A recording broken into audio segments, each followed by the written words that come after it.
Hi Denise, it's Brandy. I see that we just got your inspection report back, so I kind of wanted to flip through it and give you my thoughts as I'm flipping through it. And then I'll also tell you what items I see are typically on the honeydew list, which is also called the treatments, repairs, and replacements, or a TRR list. I'll kind of tell you the items that are typically on the list that the sellers would agree to. And if you'd like to revert back to your contract, page 3, it talks about the types or the purpose or the spirit of the honeydew list, which is basically for any defective items that affect the livability of the home.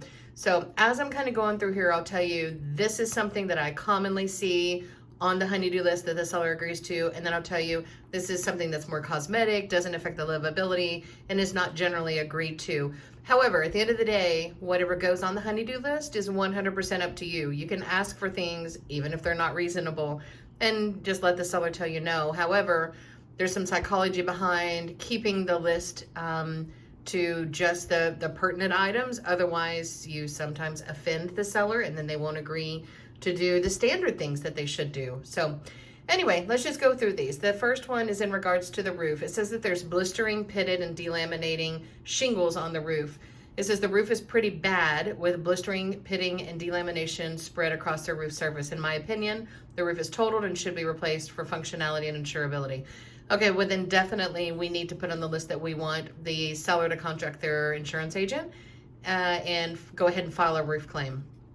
That's actually really great news for you that it's an old roof because they should replace it if it's as bad as what the inspector says it is. Number 2, roof coverings had various types and severity of damage spread around the roof. Yep, we're fine with that. We're going to ask for it to be replaced. Loose and raised shingles. Yep, again, we're going to ask for that.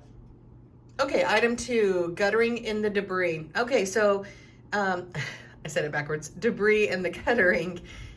So that's just kind of a maintenance item that you really need to go through at least once a year, maybe even twice a year, and just clean out any of the debris that's in your gutter.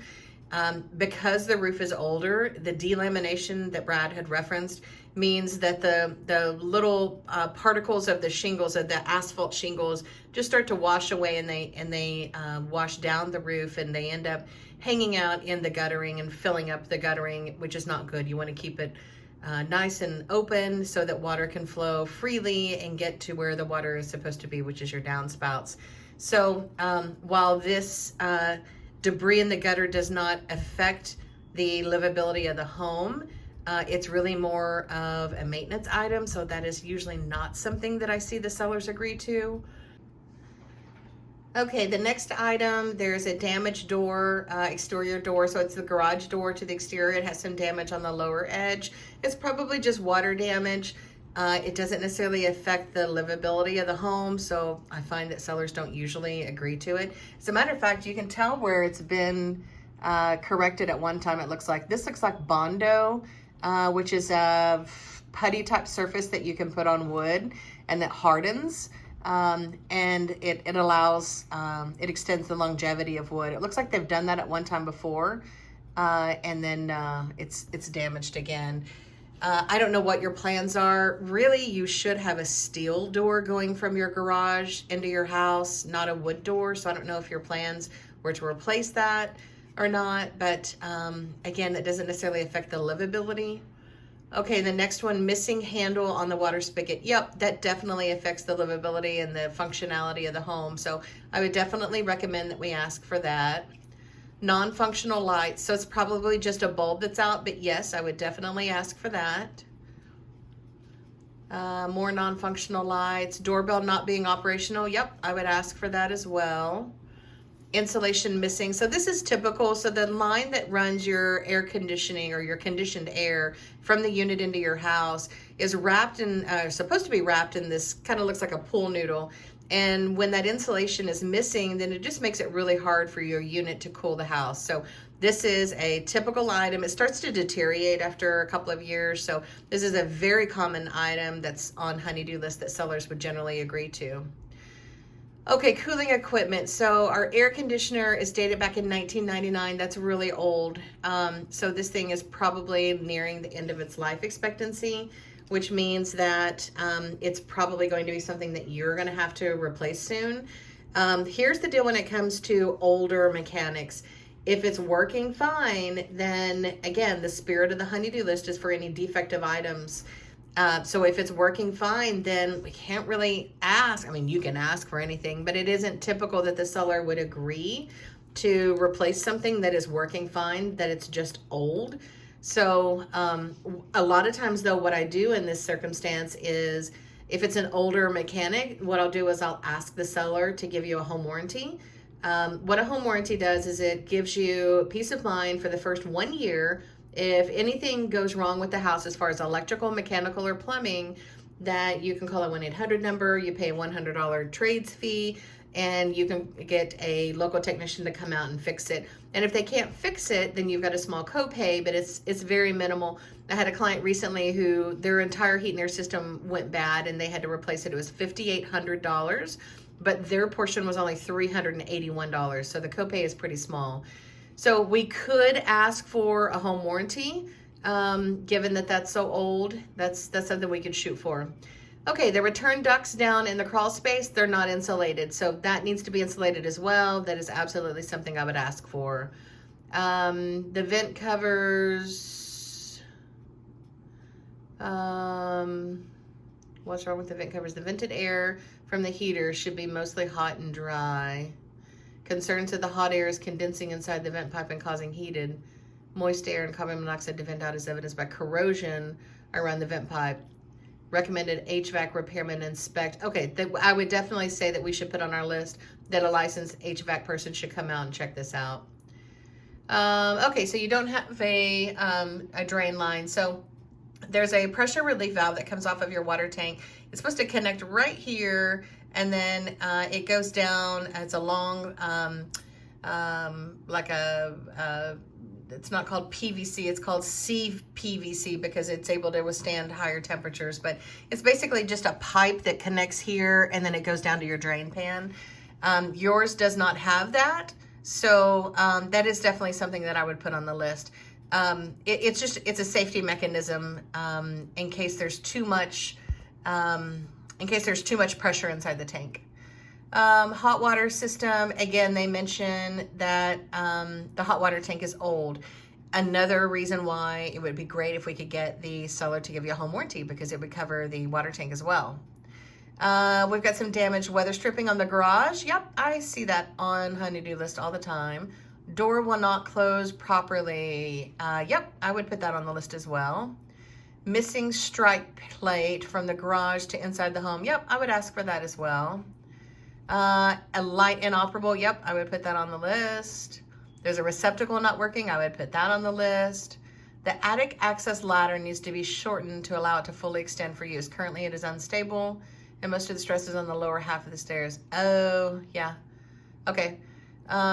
So that's a pretty easy fix. They just need to cut off, like right here, the bottom few inches or however much it takes. So yeah, I would put that on the list. Okay, service interest conductors. Foliage is in contact with and pushing down on the home's power lines. Recommend trimming them away from the lines to avoid future issues. So this is probably from the pole to the house is what they're talking about. Now, if it's trees that are bothering the lines from pole to pole, that's the electric company's responsibility. But from the pole to your house is your responsibility. So yes, I would recommend that we ask the seller to cut those back. No dryer ventilation. The laundry hookups are located in the garage. However, there is no outlet to the exterior. Huh. Yeah, you do need, so probably what they've done is they've put some type of our mothers or grandmothers used to have a box and then you would put like a pantyhose on the end of it. So they may have done some kind of fix like that. And I would definitely say we ask for it to be done the proper way. Let's see, what else? Gaps in the kitchen floor tiles. So that's really cosmetic. What you could do is just fill this in with a wood glue so that it just kind of is hidden to where you can't see the gaps. I doubt they would do something to fix that. Oven light not working. Yep, I would put that on the list. Another light not working. Yep, I'd put on the list. Ceiling fan is out of balance. Yep, I would put that on the list. Smoke detectors are loose or dismantled and inoperable. I would put that on the list. Carbon monoxide detector. I recommend installing a carbon monoxide detector in the main hallway close to sleeping areas. Okay, so if there's an item in the home that is defective, we can absolutely ask the seller to repair it. However, it's difficult to get a seller to go out and add items to the house. And that's essentially what the inspector is saying here, is that he recommends that a carbon monoxide be added. But there isn't one there, and it's tough to tell a seller, hey, we want you to go out and, add shutters to the house, or add guttering, or add a carbon monoxide detector. That's not really what the spirit of the honeydew list is. Again, it's just for defective items. Master bedroom closet, tag broken off the floor guide to the sliding closet door. The door swings back freely in the closet, which can result from it coming off of the track. Yeah, I would ask for that to be fixed. Again, it doesn't necessarily affect the livability, but I would still ask for it. That's a typical item I see on the honeydew list. Door missing. The door has been removed between the master bedroom and the bathroom. That's up to you. I don't know if you plan to put a door there. That's completely up to you. There may be a door that they just got in the way of them, and so they just took it down, and maybe it's in the garage. I don't know. So that's just personal preference. If you want to ask for a door to be hung there, assuming it still has the strike plate and everything. If not, and if it's really all trimmed out and they made it to be just a passageway, then they probably will not go back and add a door because it was intentional. Window glass broken, definitely we want the window glass broken. Part of the drain stop is missing. Yeah, let's ask for that too. Vent in the bathroom inoperable. Let's ask for that. Looks like 2 of them are inoperable, or maybe, oh, the light is also inoperable, so I would ask for that as well. Another broken window. Yes, let's ask for that. Damaged clean out door. Okay, so just this plastic cover here is damaged. Yeah, I would ask for that as well. And it looks like that's the end. So to now go backwards, so I would say yes on this one, yes on the broken windows, yes on the vent, yes on the drain stop, yes on the broken window. I don't know, I probably wouldn't ask for this because it doesn't affect the livability, and I wouldn't want to make him mad and then he not do some other things, expensive things like replace broken windows. This one, I may not ask for that one either, just because we're asking for so much. We're asking for a lot. I would not ask for the carbon monoxide. I would ask for the smoke detector. I would ask for the fan to be balanced and all of the lights to be working. I would just do this myself with some wood glue. I would ask for the dryer vent to be connected. I would ask for the limbs to be cut back. I'd ask for that too. Of course, the electrical I would all ask for. I would ask for the strike plate too. I'd ask for the garage door and the weather stripping, and I would ask for a home warranty here. Yeah, I wouldn't take anything back that I said. I think these are all standard items that I'd ask for. Maybe not the doorbell. You might want a nicer doorbell anyway. Who knows? That's up to you.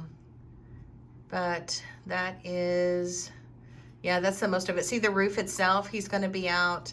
I don't know what his deductible is, but he could possibly be out $1,000, $2,000, $3,000 just for the deductible to have the roof put on. So he's going to be spending a lot of money. So we probably need to be cautious to ask for the items that are most important. And I'll leave you with that to just challenge you to think about what items are most important to you. And then you just respond back to this email and let us know. And we will get that honeydew list typed up and sent over to you for signatures. Thank you.